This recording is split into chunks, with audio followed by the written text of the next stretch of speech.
You know that dream of just stepping outside your door and picking a perfect, juicy tomato for your dinner? Or maybe some fresh herbs?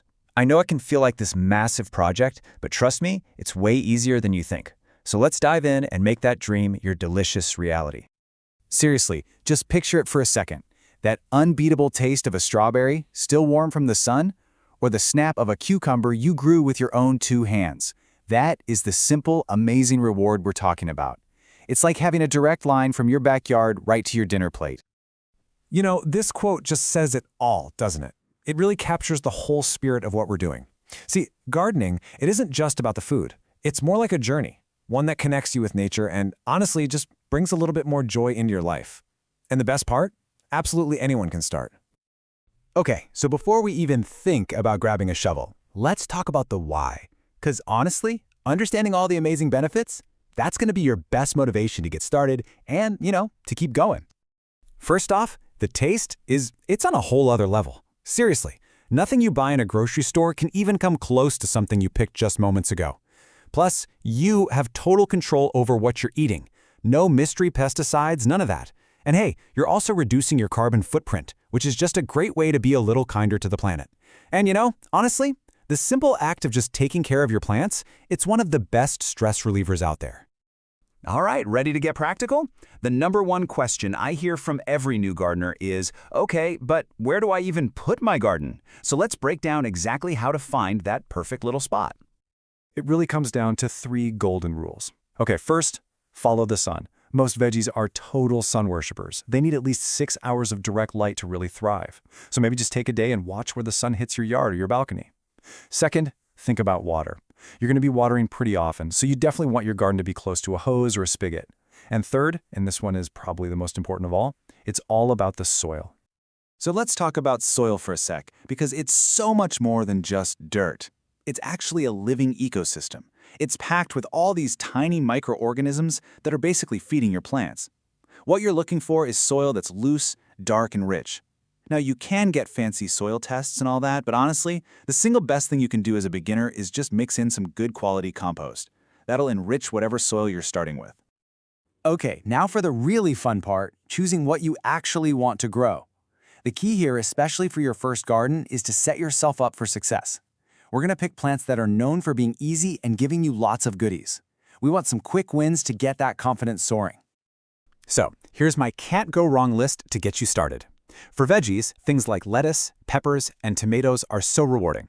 For a beautiful splash of color, and to bring in all the helpful bees and butterflies, you can't beat marigolds and sunflowers. And herbs, oh my gosh, things like basil and mint are almost foolproof, and they're so handy to have in the kitchen.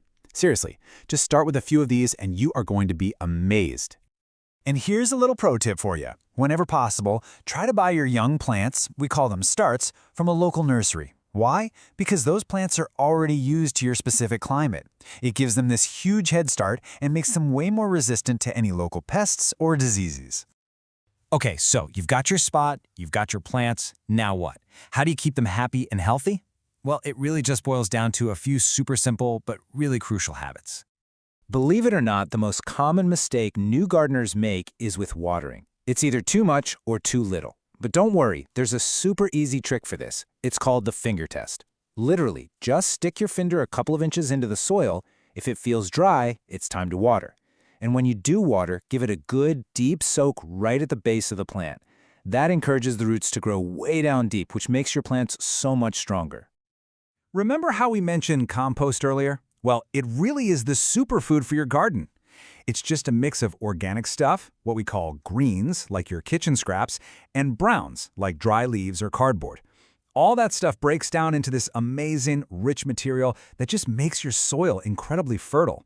You can totally make it yourself or just, buy a bag of it. Super easy. Okay, I'm going to let you in on one of the best gardening hacks ever. Mulch. Seriously, this stuff is a game changer. Just spreading a few inches of something like straw or bark chips around your plants, it's like tucking them in with a protective blanket. It keeps the soil moist, so you have to water less, it stops weeds before they even start, and it keeps the soil temperature just right. It's a massive time saver, you're going to love it. So, we've covered the why, the where, and the how. The only thing left is the when. And the answer to that is right now. You don't need a giant backyard or a shed full of fancy tools to get started on this journey. Not at all.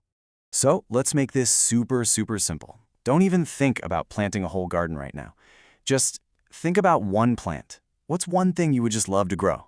Maybe a little pot of fresh basil for your kitchen, or even a single tomato plant. Because you know what? That's all it takes. That one little plant is the first page of your gardening story.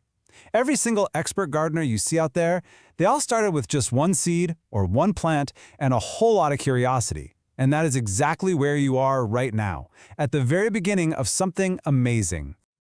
So, it all comes down to this one simple choice. Is it going to be a zesty pepper, some crisp lettuce for salads, or maybe a big, cheerful sunflower? That simple joy of watching something grow is just waiting for you. So the only real question left is, what are you going to grow first?